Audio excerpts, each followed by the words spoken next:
रामापुरम में रविंदर नाम का एक बहुत बड़ा आदमी रहता था। रविंदर को चंद्रिका और हरिता नाम के दो बेटियां थी। हरिता शहर में पढ़ती थी। चंद्रिका गांव में रहकर अपने पिता का देखभाल करती थी। उस गांव में रविंदर बहुत गरीब रहने पर भी उसकी बेटी को अच्छे रीति रिवाजों से बड़ा करता है।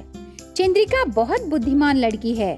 ऐसे रहते हुए एक दिन शहर से उस घर को शंकर आता है। शंकर मामा, कैसे हो? घर में सब ठीक है ना? हाँ हाँ ठीक है, तू कैसी है?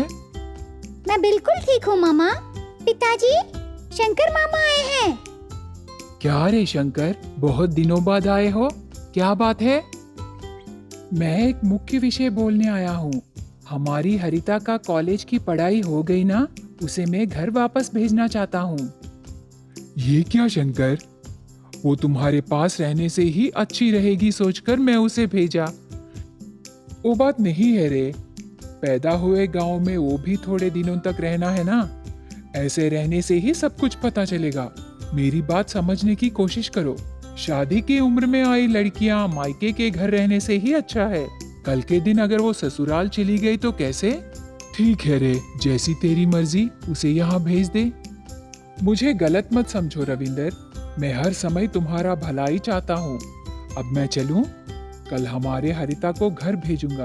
अब मैं निकलता हूँ। ऐसे कहकर शंकर वहाँ से निकल जाता है। अगले दिन उस घर को शहर से हरिता आती है। हरिता आते ही चंद्रिका जाके गले लगाती है। चीची, तेरे पास से मिट्टी की बदबू आ रही है।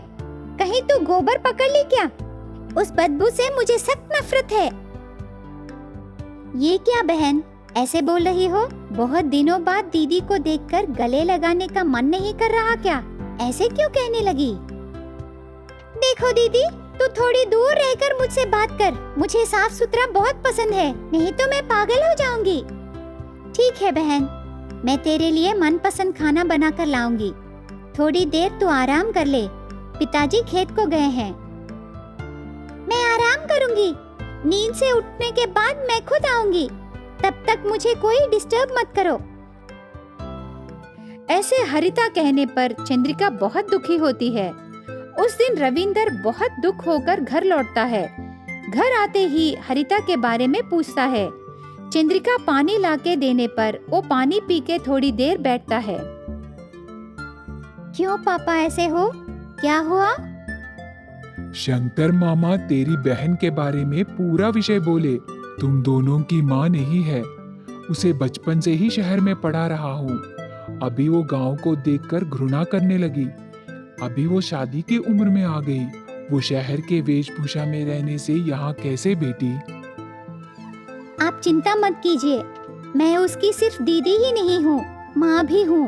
मैं सब देख लूंगी पिताजी, लेकिन आप उससे कुछ मत कहिए। ऐसी चंद्रिका बातें करते समय वहाँ हरिता आती है। पिताजी, कैसे हो? ये क्या पिताजी, अभी तक नहाए नहीं? ऐसे गंदगी में रहने से बीमार पड़ जाएंगे पिताजी। बेटी, ऐसे रहना मुझे आदत हो गया है। ऐसे कहकर रविंदर वहाँ से चला जाता है। अगले दिन चंद्रिका गाय से दूध निकालकर बाद में गोबर का पानी घर के बाहर छिड़कती है। उसके बाद बर्तन साफ करती है। ये सब देखकर हरिता बहुत चिड़चिड़ा महसूस करती है। हरिता, आज मैं कुएं के पास कपड़े धोने जा रही हूँ, क्या तुम आओगी? चीची, मैं नहीं आऊंगी, मुझे बिल्कुल पसंद नहीं। मुझे न्यूज़पेपर पढ़ना है। न्यूज़पेपर मतलब? क्या वो भी मालूम नहीं? न्यूज़पेपर मतलब अखबार। मुझे पता है वो यहाँ नहीं मिलेगा। मैं शॉप को जाकर खरीद कर लाऊंगी। तुम सब क्यों ऐसे बिना पढ़ाई किए अनपढ़ों की तरह काम करते रहते हो? मैं यहाँ आते समय बहुत सारी लड़कियों को देखी। सबके घरों के सामने लड़कियाँ कुछ न कुछ काम कर रहे थे। मुझे देखो, शहर में डिग्री तक पढ़ी। थोड़े दिनों में मुझे नौकरी भी मिलेगी, पर तू ऐसे बर्तन मांजती रहेगी ना? हरिता ऐसे कह के मजाक से हंसती रहती है। उसी समय वहाँ रविंदर आता है। हंसो बेटी हंसो, खूब हंसो। तू वहाँ शहर में पलंग पर आराम से सोने से, तेरी दीदी यहाँ जमीन पर सो रही है। तू वहाँ पढ़ाई करके अच्छे अच्छे कपड़े पहन के जाने से यहाँ तेरी दीदी फटे हुए कपड़े पहनकर बहुत खुश है। बचपन में तेरी माँ मरने पर तू रोती रही, तब पता है तेरी दीदी ने क्या कहा? पिताजी, बहन को शहर भेजो, वहाँ मामा जी के घर सभी सुविधाएं हैं और मेरी बहन अच्छे से पढ़कर हमें अच्छा नाम हासिल करेगी करके बोली। पिताजी, आप चुप हो जाइए, ऐसी बातें मत बोलिए पिताजी। मुझे बात करने दो चंद्रिका बेटी, उसे सभी विषय पता चलना चाहिए। क्या पता चलना है? मेरे 2 बेटियों में से सिर्फ एक बेटी को ही पढ़ाने की सामर्थ्य है। तब तेरी बहन तुझे पढ़ाने को बोली और उसकी जिंदगी ऐसे खराब कर ली। आज तेरी जिंदगी की हर पल उसी ने दिया है, आगे से उसे दुखी मत करो। ऐसे रविंदर बात करने पर हरिता के मुंह से एक शब्द भी नहीं निकलती। आंसू बहाते हुए उसकी दीदी चंद्रिका के पास जाती है। चंद्रिका भी उसे देखकर आंसू बहा के बहन को गले लगाती है। दीदी, मुझे माफ करो दीदी, मैं तुम्हें समझ नहीं सकी और मुंह में आए बातें बोल दी। इतने दिनों से मेरी खुशी के लिए तूने बहुत कुछ झेले हैं। हरिता, रो मत, हमें खुशी से रहना है और हमारे साथ रहने वाले भी खुश रहना है, वही जिंदगी है बहन। ऐसे चंद्रिका कहने पर दोनों बेटियों को रविंदर पास लेता है।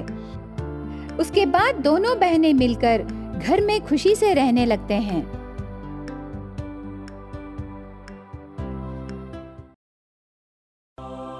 एक गांव में शरत और राधिका नाम के गरीब पति पत्नी रहते थे। उनको चंद्रिका और हरिता नाम के 2 बेटियां थे।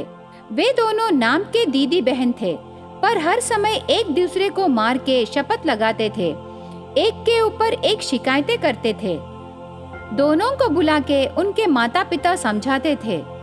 उसके बारे में सोच के उनके माता पिता दुखी होने लगते हैं। क्या करना है कुछ समझ में नहीं आ रहा राधिका। शादियों के उम्र में आए हमारे बेटियों के तरीके बदलेंगे करके आशा भी नहीं है। जिम्मेदारियां नहीं है ना, इसलिए ऐसी शरारती लड़कियां जैसे तैयार हो गए। हम गरीब हैं और कूली काम करके हमारी बेटियों को बहुत प्यार से पाल पोस कर बड़ा किए।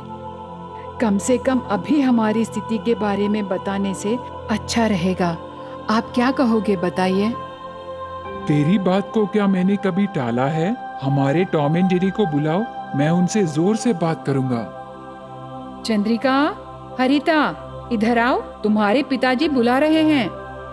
ऐसे माँ राधिका बुलाने पर चंद्रिका और हरिता उनके पास आते हैं। एक दूसरे को देख के मुंह मोड़ लेते हैं। देखो बेटियां, आज तुम दोनों को हमारी स्थिति के बारे में बताऊंगा। हम कितना मेहनत कर रहे हैं तुम्हें पता चलना है। कूली के काम पर जाके परिवार को चलाना मुश्किल रहने पर हम तुम दोनों को ज्यादा पढ़ा नहीं सके। रोटी और कपड़ा की कमी के बिना हम आपको बड़ा किए। बहुत ज्यादा पढ़ने वाले सफल हो रहे हैं, लेकिन हम नहीं पढ़े, इसलिए हम कुछ भी करने से सफल नहीं होंगे करके तुम सोचो मत बेटियां। ऐसे सोचना बहुत बड़ी गलती है। तुम बुद्धिमान हो, उनको आचरण में रखो। ऐसे कह के शरत उसके बेटियों को देखता है। उलझन चेहरे रख के उसी को देखते रहते हैं। चंद्रिका, हरिता, आगे से हमें कूली का काम करने की हिम्मत नहीं है। अभी हमारी जिंदगियां तुम्हारे हाथों में है। तुम दोनों मेहनत करके पैसे लाने से ही हम चारों की जिंदगियां आगे जाएंगे, नहीं तो सब मिलकर मर जाएंगे। ऐसे कह के शरत दुखी होता है। वो बात सुन के चंद्रिका और हरिता आश्चर्य होके एक दूसरे को देखते हैं, माता पिता को मनाते हैं। बहुत सोच के 2 दिन बाद उसी गांव में एक पेड़ के नीचे चंद्रिका पानी पूरी बेचती है। आइए बाबू आइए, गरम गरम पानी पूरी। ऐसे बुला के चंद्रिका पानी पूरी बेच के परिवार चलाती है। बहन हरिता भी उसी पेड़ के नीचे चॉकलेट्स बेचती रहती है। ऐसे आए हुए पैसों से माता पिता का साथ देती है। अनपढ़ बहनें उनकी बुद्धि से चंद्रिका पानी पूरी बेच के परिवार चलाती है और हरिता चॉकलेट्स बेच के परिवार का साथ देती है। उसके दोनों बेटियां दिन भर की कमाई रात को घर लाके वो माता पिता को देने से उसे देख के शरत और राधिका बहुत खुश होते हैं। पर दोनों बहनों के बीच बिना प्यार के संबंध को याद करके दुखी होते हैं। एक दिन रात को दोनों बेटियों को बिठा के वो गरीब पति पत्नी ऐसे बातें करने लगे। तुम दोनों पैसे कमाए दीदी बहन हो, सौतेलिया नहीं।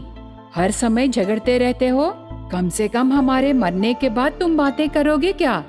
वो बात सुन के चंद्रिका और हरिता के आंखों में आंसू आ जाते हैं। एक दूसरे को देखते हैं, पर ईगो के वजह से आगे कोई नहीं आते। दोनों अपने अपने व्यापार करके आगे बढ़ने लगे। इस तरह दिन बीतते गए। चंद्रिका का पानी पूरी और हरिता का चॉकलेट व्यापार बहुत अच्छे से चल रहे थे।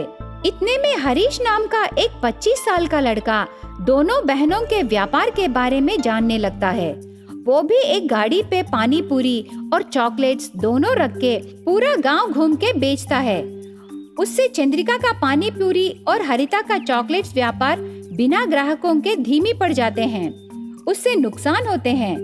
उसका कारण हरीश करके पता चलने पर बिना कुछ बोले दोनों बहनें मिल जाते हैं। यह देख के शरत और राधिका खुश होते हैं। ऐसे तुम दोनों मिल जाने से तुम्हारा मुकाबला करने वाला कोई नहीं रहेगा। हमेशा ऐसे ही मिलजुल कर रहो बेटी, तब तुम्हें दीदी बहन के बंधन के बारे में पता चलेगा। उस दिन रात को सब खाना खा के बाहर बिस्तर डाल के सब कुछ भूलकर आराम से बातें करने लगते हैं।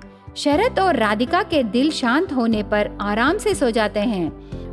पर दोनों बहनें व्यापारों के बारे में बातें करके आखिर में चॉकलेट पानी पूरी व्यापार करने का निर्णय करते हैं। वे दोनों भी उस रात को आराम से सो जाते हैं। अगले दिन से चंद्रिका और हरिता दोनों मिलके एक पेड़ के नीचे चॉकलेट पानी पूरी तैयार करके बेचना शुरू करते हैं। पानी पूरी के प्रिय अभिमानों, अभी पानी पूरी नए स्वाद में आया है। चॉकलेट पानी पूरी में बदल के नया स्वाद से आपके सामने आया है। आइए बाबू आइए, चॉकलेट पानी पूरी को टेस्ट कीजिए, देर मत कीजिए। ऐसे चिल्लाने लगी हरिता। उससे पानी पूरी के अभिमानी चॉकलेट पानी पूरी को टेस्ट करने के लिए उन दोनों बहनों के पानी पूरी के दुकान के पास आते हैं। टेस्ट करते हैं। टेस्ट नया लगने पर उन दो बहनों के चॉकलेट पानी पूरी के पास हर रोज आने लगते हैं। इस तरह दीदी और बहन के चॉकलेट पानी पूरी व्यापार बहुत अच्छा चलता है।